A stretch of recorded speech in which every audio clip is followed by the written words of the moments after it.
everybody. Welcome back to another Blind Tuesdays. Hope you guys been enjoying the series and, of course, the content on the channel as of late. I hope you guys been enjoying the new format as of late.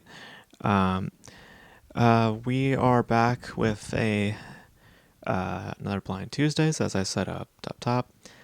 This one is the criteria was early 2000s in general, and the film I picked was Old Joy, which was co-written and directed by Kelly Reichardt, who I think is one of the best filmmakers working today.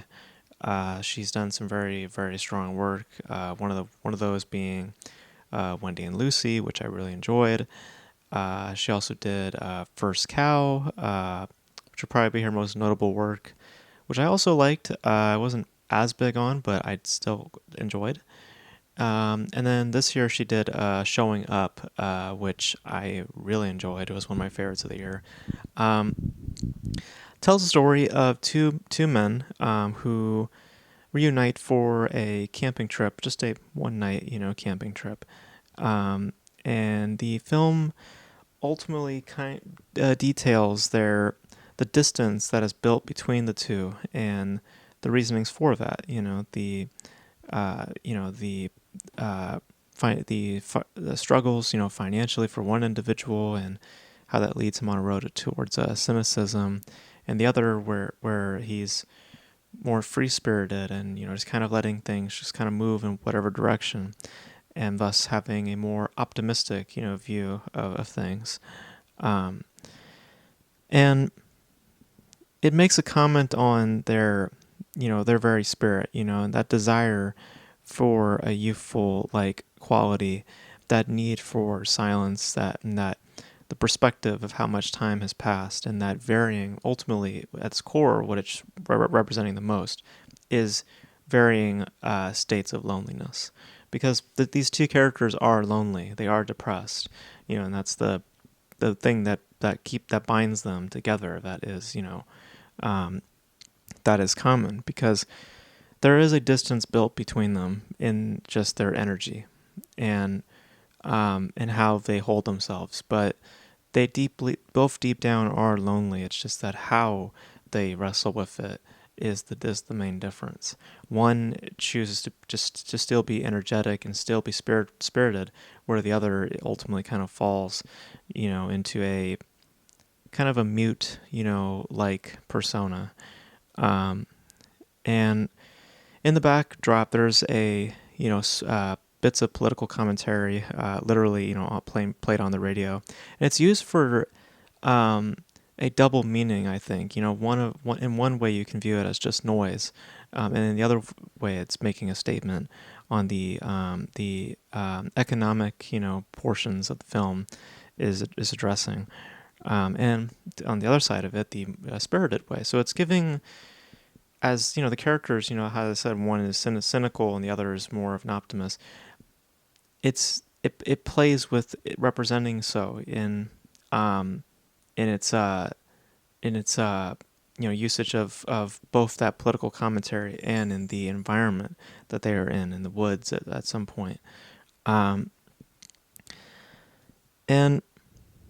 what you get from it is a lot of what Kelly Reichardt is great at. She's very minimalistic, and with that there's a very good level of interest that is made, and there's a compelling craftsmanship that I think is very representative, but also quite subtle.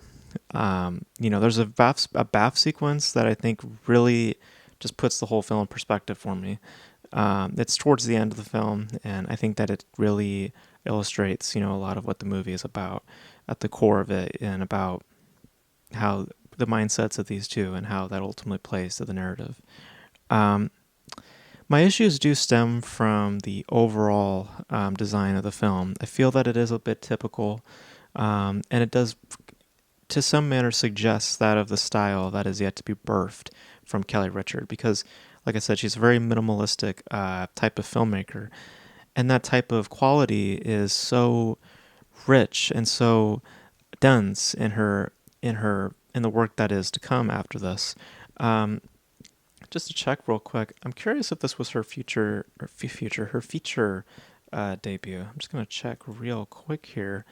Um, it wasn't. It wasn't. It was. What was her feature film debut? River of Grass. Was her? It was in 1994. So, um, but it feels like she's still kind of perfecting that, and she's still, leaning more on a certain kind of presentation. Because when you get to her other work, um, there's so much more of a commitment to a certain style, and that style adds more weight, and it feels more impactful. With this, it feels more thin and than weightful, and it's apparent of what it's about. The old joy ain't the same joy today. That's kind of basically what the movie ultimately is about, and what that statement means, is different for one character from the other.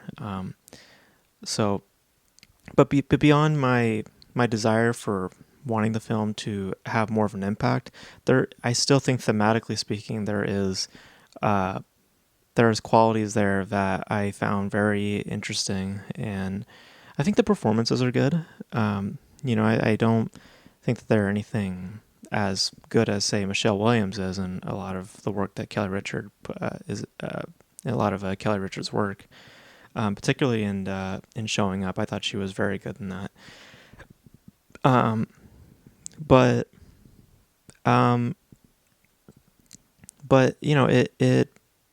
it's a film that is of two things. It's of driving and of walking.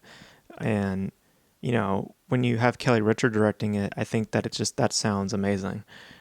But for what you have in Old Joy, it's not tedious. It's not, like, I would give that more to like First Cow. That was kind of my complaints with First Cow, was that it kind of got a little tedious.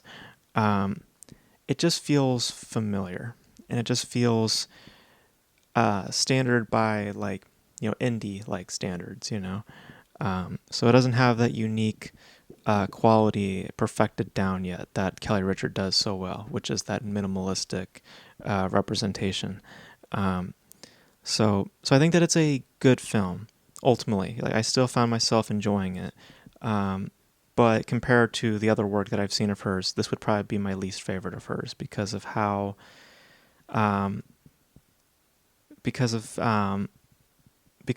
literally minimalistic the film is.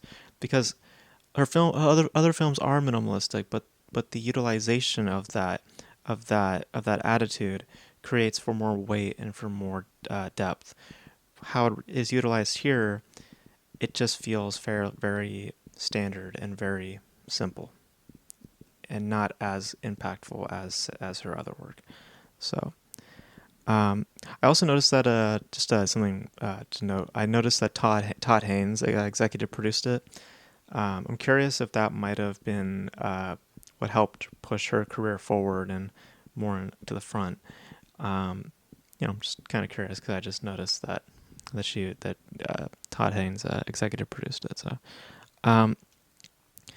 but yeah, overall enjoyed it, but its issues stem from the style that has yet to be birthed, and perfected. So,